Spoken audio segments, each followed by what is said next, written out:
जी अस्सलाम वालेकुम, मैं ख़ालिद शहज़ाद और आप देख रहे हैं मेरा यूट्यूब चैनल। और हमारी इस वीडियो में हम बात करेंगे थोड़ी सी नए आरपी के फॉर्म की जो 2023 में नया है, जिसके पीछे आप सब लोगों ने बहुत खबर डाली हुई थी कि खबर भाई नया फॉर्म जो है इस पर वीडियो बनाएं, उस पर वीडियो बनाएं, उसको कैसे फिल करना है वो बता दें। तो मैंने कहा यार चलें मैं आपको बताता हूँ।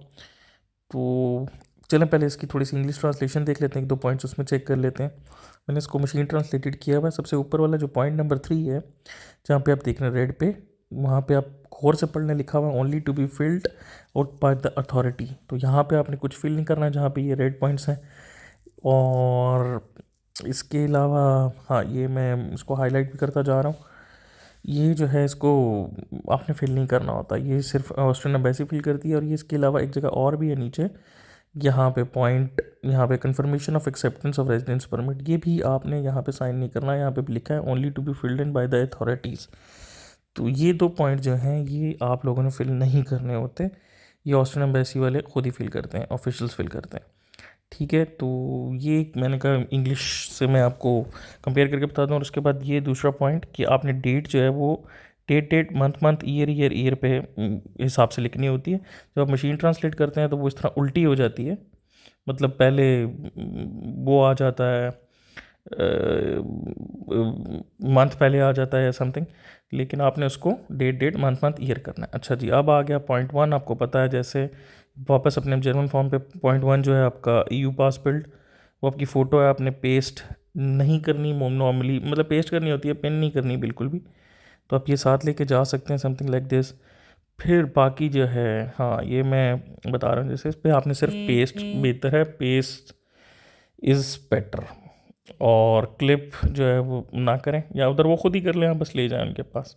यहाँ पे आपने साइन करने होते हैं, और बेहतर ये है कि आप इन फ्रंट उनके सामने जाके कर लें, या वो करके भी ले जाएं तो फ़र्क नहीं पड़ता, लेकिन कर लें। यहाँ पे देखें ये डेट सही हो गई है, मतलब इट शुड बी डेट जो भी आप डेट फिल करें, date month month and then year. मतलब पहले डेज आएंगे, फिर मंथ, और फिर ईयर उसके बाद। तो जैसे मैं पहले बता चुका हूँ, ये आपने फिल नहीं करना होता। और उसके बाद जी आपने रेड वाइट रेड अप्लाई करना है, मतलब रोत वाइस रोत, और काटते 4। और उसके बाद आप ऊपर से बेशक कुछ सिलेक्ट ना करें, क्योंकि वो ऑफन टाल्स डिटेल के लिए, नीचे आप आके उसको सिलेक्ट कर लें फॉर स्टूडेंट। मैंने गलती से वो शूलर पे क्लिक कर दिया, पॉइंट 18। शूलर भी एज ए स्टूडेंट ही होता है, लेकिन आपने पॉइंट 19 पे क्लिक करना है, स्टूडेंट। ठीक है, आप स्टूडेंट रेजिडेंस परमिट फाइल करेंगे, जो फैमिली वाले हैं वो अपना फैमिली वाला करेंगे। और फैमिली जो स्टूडेंट पॉइंट 22 पे वट्स एवर। उसके बाद आगे फोर्थ पे है जी फर्स्ट एप्लीकेशन। अगर आपने फ़र्स्ट एप्लीकेशन करनी है, एक्सटेंशन वाले जो भाई हैं वो 6 पे क्लिक करते हैं, वो दोबारा अगर उन्होंने फॉर्म फिल करना हो। तो फर्स्ट एप्लीकेशन के लिए पॉइंट 4 आपने टिक करना है। फिर आपके बाद आपका पहला डेट आ गया। ये फॉर्म आजकल बहुत इजी है, बहुत इजी फॉर्म है। पहले वाला आपको पता बहुत सोफिस्टिकेटेड था, उन्होंने बहुत इजी कर दिया। यहाँ पे फर्स्ट पे आपका फैमिली नेम, पॉइंट 8 पे, पॉइंट 9 पे आपका फर्स्ट नेम। फर्दर कोई फैमिली नेम अगर आपका है तो 10 पे, 11 पे आपका जो है अब मेल या फीमेल जो भी वो। और उसके बाद आगे आपकी डेट ऑफ बर्थ, वो मैंने जैसे पहले बताया, डेट मंथ ईयर पे के हिसाब से। कि बुट स्टार्ट 13 पे आपका जो भी सिटी है जहाँ पे आप पैदा हुए, और आगे जो पाकिस्तान। उसके बाद आपकी आ गई नेशनलिटी, पॉइंट 6 पे जो भी सॉरी पॉइंट 15 पे आपका लेडी पे अगर आप सिंगल हैं, मैरिड पे अगर आप फरहर आते हैं तो उस पर। और उसके बाद आपकी नेशनलिटी आ गई पाकिस्तानी, पॉइंट 16 पे। और जायद का मतलब सेंस, तो सिंस बर्थ। अगर कोई और नेशनलिटी है तो वो आती है पॉइंट 18 पे, नहीं तो खाली जाती है वो। और उसके बाद अगर आपका कोई पुराना वो है, वो क्या कहते हैं उसको, पुराना रेट वेट रेट, तो उस पर बाकी social security number and all जो भी है वो यहाँ पे आ जाती है 22 23 पे। 22 पे आपकी इंश्योरेंस जो है आपने उसको एंटर कर देना है, जो भी आप लेते हैं उसकी। अच्छा, अब उसके बाद आगे आ जाता है 22 में इंश्योरेंस वो है आपकी यूनाइटेड एंड एक्स्ट्रा जो भी। 24 पे आ जाता है आपका जी, वो सॉरी एड्रेस आपका जो प्रेजेंट है पाकिस्तान का, आगे उसका जो भी हिसाब किताब है। और उसके बाद आपने अपना वो लिख देना है, अपना हाउस नंबर एंड ऑल, और सिटी। बाकी आके जी वोन सिट्स इन ऑस्ट्रिया, वो आपका वो है जो आपने एड्रेस इन ऑस्ट्रिया में जो आपका है वो आपका वो पोस्ट कोड, उसके बाद स्ट्रीट, बीटा जहाँ पे बहुत स्ट्रीट्स में आता है वो डबल एस पे आप उसको लिख सकते हैं, इट्स द सेम थिंग। फिर आपका टेलीफोन नंबर आ गया और आपका ईमेल एड्रेस आ गया। सॉरी मेरी बैटरी लो हो गई अच्छा, उसके बाद आ गया जी कि अगर आपका कोई बंदा ऐसा जो ऑस्ट्रिया में अवेलेबल हो जिसको वो लोग कांटेक्ट कर सकेंगे, कोई डाटा पहुंचा सकें, पॉइंट 33-34 में आपने उसकी डाटा एंटर करना है। मतलब ये इसलिए कि अगर आपकी जगह वो उसको कांटेक्ट कर लें या आपके कोई डॉक्यूमेंट्स उसको भेज दें, कुछ समथिंग लाइक दिस, अगर आप उसकी कोई इन्फॉर्मेशन देना चाहते हैं तो। अगर आप नहीं कोई देना चाहते तो आप इसको ब्लैंक भी छोड़ सकते हैं, डजेंट मैटर। ठीक है, ये उस केस में कि आपका कोई बंदा इधर ऑस्ट्रिया में हो। उसके बाद आ गया जी बी पॉइंट। यहाँ पे आपकी फैमिली का डाटा आ जाना है, ऊपर आपके फादर मदर का डाटा, और उसके बाद अगर आपकी वाइफ हैं तो 52 के ऑनवर्ड उनका डाटा, मतलब स्पाउस कोई भी, हस्बैंड वाइफ उनका, और आगे कोई बच्चे हैं तो उनका। पॉइंट 38 पे फादर का नेम आ गया, फैमिली नेम उनका, sorry family name, first name नहीं, ये मैं गलत टाइप कर गया हूँ। यहाँ पे आएगा फैमिली नेम। उसके बाद आगे 4 नामे में फर्स्ट नेम आएगा फादर का 39 पॉइंट में, और 40 में उनकी डेट ऑफ बर्थ, सेम उसी तरह प्रोसीजर, डेट मंथ ईयर।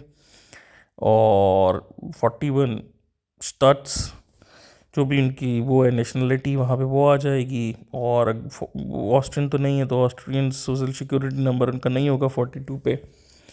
बाकी वो उनका कोई वो भी नहीं होगा रेड वाइट रेड, तो 43 पॉइंट भी इट शुड बी एम्प्टी। इसी तरह 45 पॉइंट पे भी आपकी मदर का फैमिली नेम आ जाएगा, और 46 पे उनका फर्स्ट नेम आ जाएगा, और 47 पे उनकी डेट ऑफ बर्थ आ जाएगी, और उसके बाद उनकी 48 पे उनकी नेशनलिटी आ जाएगी। बाकी ऑस्ट्रियन से सोशल सिक्योरिटी नंबर नहीं होगा डेफिनेटली, और ऑस्ट्रियन वो भी नहीं होगा रेजिडेंस परमिट का number, and all it will go as it is. ठीक है, बाकी वो लाइन लग जाएगी 51 पे, 50 पे एंड ऑल। बाकी आपके पार्टनर है, अगर कोई स्पाउस है तो उसका डाटा 52 से ऑनवर्ड 58 तक उसका डाटा आ जाएगा। तो ये बड़ा सिंपल फॉर्म है, पहले में काफ़ी चीज़ें एंटर करनी होती थी, ये फॉर्म मैंने काफ़ी कुछ ईजी कर दिया है।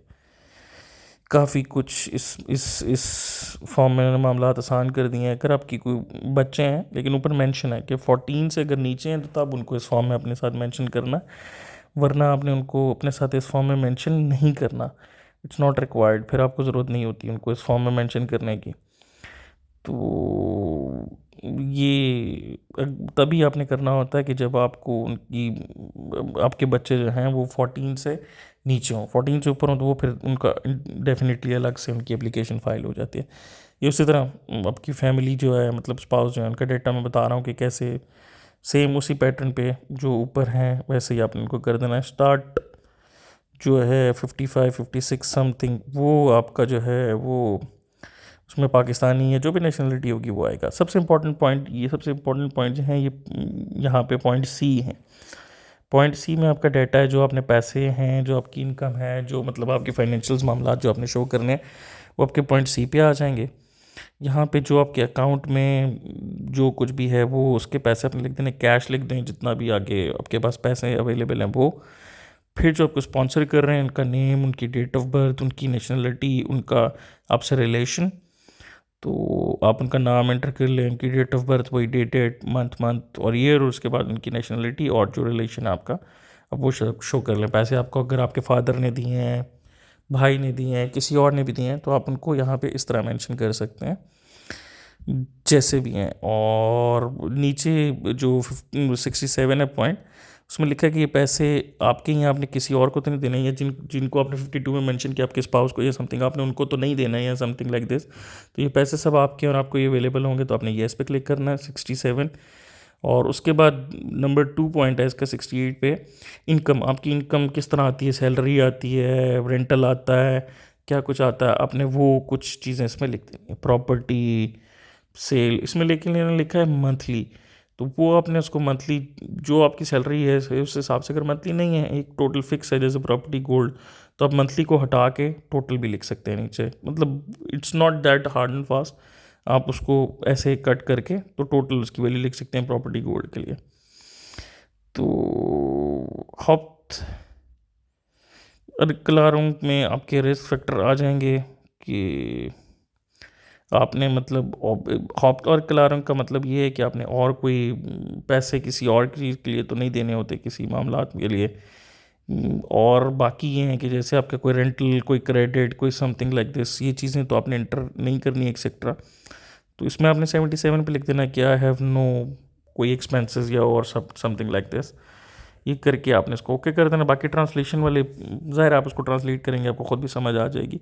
बाकी इन सब चीज़ों को आपने, ये वही है वैसे ही जो पुराने फॉर्म में जैसे डिक्लेरेशंस थी उस तरह आपने लिख लेना है। यहाँ पे अपने अपनी ऑट लिखना है जहाँ पे आप हैं।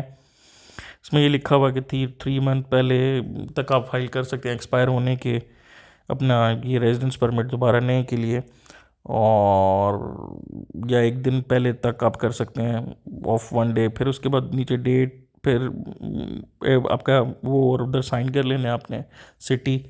ये मैं पहले बता चुका हूँ कि आपने यहाँ पे इसको साइन नहीं करना, तो उसको फिल भी नहीं करना। ये जब आप रिसीव करते हैं तब आप इसको साइन करते हैं, जब आपने रिसीव कर लिया होता है। और उसके बाद आ जाता है जी नीचे, बस अब इसमें एक ही जगह साइन करना है टोटल। यहाँ पे आपका एप्लीकेशन फॉर्म ख़त्म हो जाता है बेसिकली।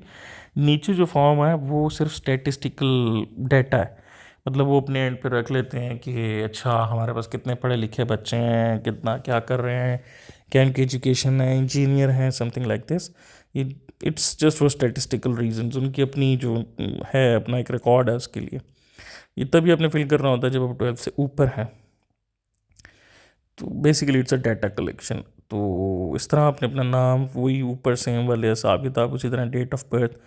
यहाँ पे अपने रेजिडेंस इन ऑस्ट्रिया मेंशन करनी है, इंटेंडेड रेजिडेंस इन ऑस्ट्रिया। तो उसी तरह आपका एड्रेस आ जाएगा, सारा कुछ आपकी अपने अपनी हाईएस्ट एजुकेशन कहाँ से की, पाकिस्तान से, कितने ईयर्स है, 16, 18, 14 व्हाट्सएवर, और सेकेंडरी स्कूल, प्राइमरी स्कूल। उसके बाद उसमें आपको वो यूनिवर्सिटी अलाउ करती है स्टडी करने के लिए, यूनिवर्सिटी की डिग्री है आपके पास, बैचलर आपने किया है हाईएस्ट एजुकेशन या व्हाट्सएवर जो भी है आपके पास वो। उसके बाद आपकी डिग्री क्या है, इंजीनियरिंग है, व्हाट्सएवर जो भी है वो आप उसको सिलेक्ट कर लें यहाँ से, फील्ड ऑफ एजुकेशन जो भी है आपकी। और उसके बाद लास्ट में आपके पास आ जाता है अगर आपने कहीं काम किया हुआ है या आपने कहीं काम नहीं किया हुआ, तो जो भी आपने जैसे शो करना है वैसे आपका वो आ जाएगा, यू हैव वर्कड और यू डिडंट हैव वर्क। तो ये सब कुछ है इसके फॉर्म में। अब ये जो नया फॉर्म है बहुत इजी फॉर्म है, पहले तो 8-10 पेजेस थे ये, उसमें काफ़ी चीज़ें वो पूछते थे। फॉर्म में चीज़ें यही थी सारी, बस उसमें 2-3 जगह ऊपर नीचे घुमा फिरा के उन्होंने फिल कराई हुई थी।